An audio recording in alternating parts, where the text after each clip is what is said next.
నీ ఆస్తి గురించి ఆలోచించడానికి నా ఆస్తి ముందు నీ ఆస్తి ఎంత? నేను సంవత్సరానికి కట్టే ట్యాక్స్ అంత ఉండదు నీ ఆస్తి. ఎందుకు ప్రసాదు ఆ మాటలన్నీ? మరి అతను మాట్లాడేది ఎలా ఉందమ్మా? ఆస్తులు చీల్చవడానికి అంత అవసరం నాకేంటి? అంత ఇవ్వాలనుకుంటే నేను ఇవ్వలేనా నా అల్లుడికి?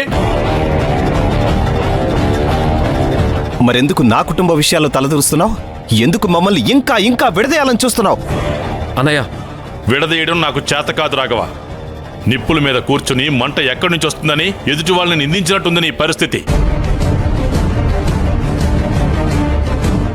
నీ కుటుంబాన్ని ఎవరు విడదీస్తున్నారో, ఉన్న ఆస్తులు పోయేలా చూసి ఎవరు మిమ్మల్ని రోడ్డు మీదకి తీసుకురావాలని అనుకుంటున్నారో ప్రశాంతంగా కూర్చుని ఆలోచించు.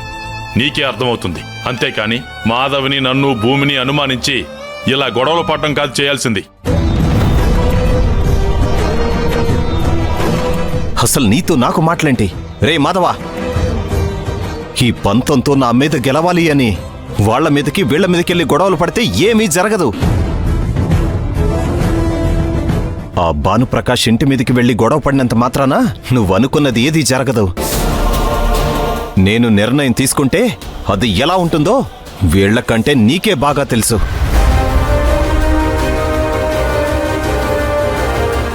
ఎట్టి పరిస్థితుల్లోనూ నేను అనుకున్నది చేస్తాను. నన్నెవరూ కూడా ఆపలేరు. అయ్యో బావగారు, నా ఆస్తంతా నీ ఆస్తంతా అన్నావు కదా, సంపాదించి చూపిస్తాను. ఏదో ఒకరోజు నేను సమాధానం చెప్పి తీరుతాను. ఎదిగితే మీ అందరికంటే ఎక్కువ సంతోషపడేది నేనే. ఉన్నది పోగొట్టుకోకుండా చూడు చాలు. ఈ రాఘవ అంత అమాయకుడేం కాదు. అది తెలుస్తూనే ఉంది. ఇంతమంది చెప్తున్నా అర్థం చేసుకోకుండా మొండిగా వాదిస్తున్నావు. చివరికి నువ్వే బాధపడతావు, గుర్తుంచుకో. ప్రసాదు మాట్లాడింది చాలు. ఆయన మా బావగారు, ఇంటికొచ్చిన ఆయన్ని ఇలా అవమానించడం మంచిది కాదు. తండ్రికి తగ్గ కూతురు. వాత పెట్టేది మీరే, వెన్న రాసేది మీరే. ఏం పెంపకం హరిప్రసాద్. రాఘవా, నా పెంపకం గురించి మాట్లాడితే మర్యాదగా ఉండదు. నా కుటుంబం జోలికి వస్తే నీకు మర్యాదగా ఉండదు. ఏం చేస్తావురా? నువ్వేం చేస్తావు? ఆగండి. మావయ్య గారు, మా గురించి మీరు గొడవ పడ్డం ఏంటి? గొడవలు పెట్టడం ఇతనికి అలవాటే కదా. ఇతని మాటలు విని నువ్వు నన్ను ఏదో చేద్దామని చూడక మాధవా. నువ్వు ఎన్ని ప్రయత్నాలు చేసినా భానుప్రకాష్ డబ్బులు వెనక్కివ్వను, హోటల్ మొదలు పెట్టకుండా ఆపను.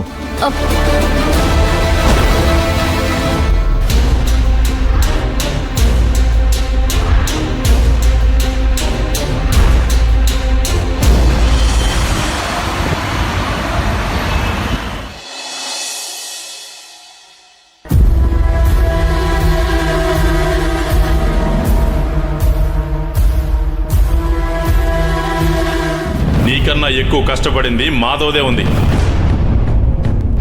నీ ఆస్తి గురించి ఆలోచించడానికి నా ఆస్తి ముందు నీ ఆస్తి ఎంత?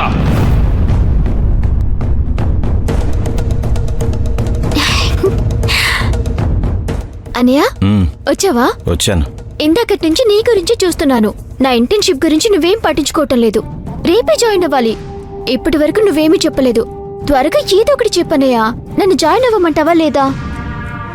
ఇదే కరెక్ట్ టైం. బావ నా వైపు ఎంతవరకు ఉన్నాడో చూడాలి. ఈ ఇంట్లో నా పెత్తనం ఎంతవరకు పనిచేస్తుందో నా మీద నేనే ఒక చిన్న పరీక్ష పెట్టుకోవాలి. మాట్లాడవేంటన్నయ్యా? శౌర్య, ఎప్పుడు నీ గోల నీదేనా? మీ అన్నయ్య ఇప్పుడే బయట నుంచి వచ్చాడు. వచ్చిన మనిషి ఏ మూడ్లో ఉన్నాడా, దేని గురించి ఆలోచిస్తున్నాడా అనేది చూసుకోవా? ఎప్పుడు చూడు అది కావాలి ఇది కావాలని విసిగిస్తావెందుకు? రేపే లాస్ట్ డేట్. ఇంకెప్పుడు అడగాలి? నీ గురించి నువ్వు తప్ప అసలు మీ అన్నయ్య గురించి ఆలోచించవా? మీ అన్నయ్య ఏదో కోపంగా ఉన్నాడు. అసలు చూస్తుంటే అర్థం కావట్లేదా నీకు? ఈ కోపాలు గొడవలు ఎవరి వల్ల? ఈ గొడవలకి ఇల్లు ఇలా అవ్వటానికి కారణం నువ్వే కదా వదినా. చేయాల్సిందంతా చేసి మళ్ళీ ఏమీ తెలియనట్టు మాట్లాడుతున్నావు. నన్నే అంత మాటుంటావా?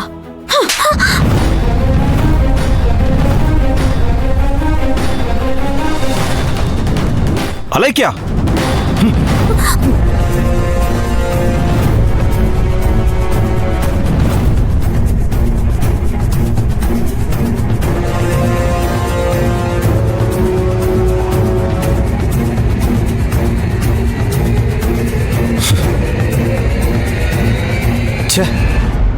అమ్మ సారీ.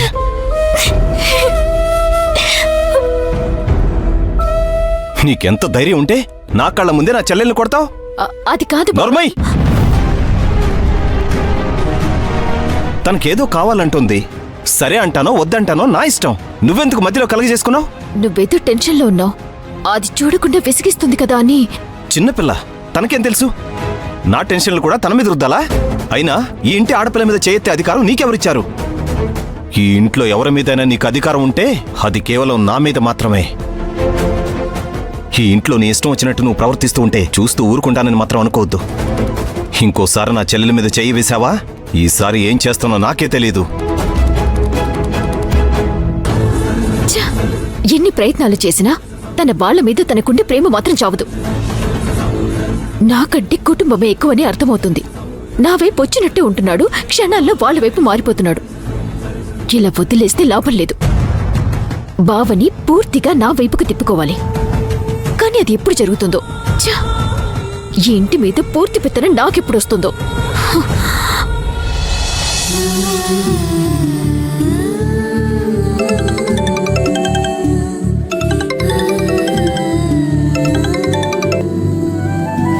హలో వదినా, ఎలా ఉన్నారు? పరిస్థితులు ఇలా ఉంటే ఎలా బాగుంటాం భూమి? ఏంటి భూమి, వీళ్ళిద్దరూ ఇలా తయారయ్యారు? నా జన్మలో వీళ్ళిద్దరిని ఇలా చూడాల్సి వస్తుందని ఏనాడు అనుకోలేదు. మాటల యుద్ధాలు చేసుకుంటూనే ఉన్నారు. వీళ్ళిలా కొట్టుకుంటూ ఉంటే ఏదో ఒక రోజు ఏదో ఒక విషయంలో కలుసుకోకపోతారా అనే ఆశ రోజు రోజుకి చచ్చిపోతుంది. అసలు ఏంటిది?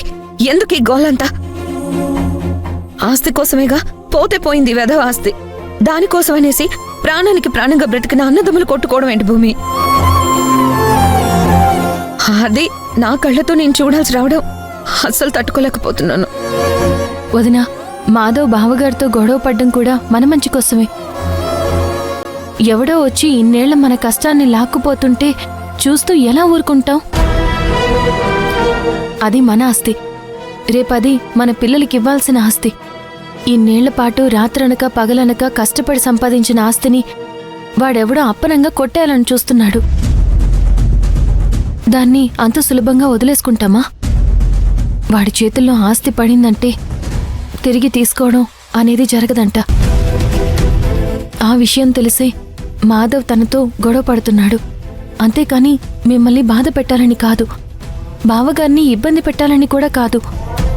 వాడెందుకు గొడవ చేసినా వాళ్ళిద్దరూ గొడవ పడుతుంటే ఈ గొడవ ఎక్కడికి పోతుందో, చివరికి ఏమైపోతారో అని భయం వేస్తుంది భూమి. డబ్బుదే ఉంది భూమి, పోతే మళ్ళీ సంపాదించుకోవచ్చు. కానీ వీళ్ళిద్దరూ ఇలా గొడవ పడుతూ ఉంటే మళ్ళీ ఎప్పుడు కలుస్తారు? వదినా, మీరు దీని గురించి ఎక్కువగా ఆలోచించొద్దు. అంత మంచి జరుగుతుంది.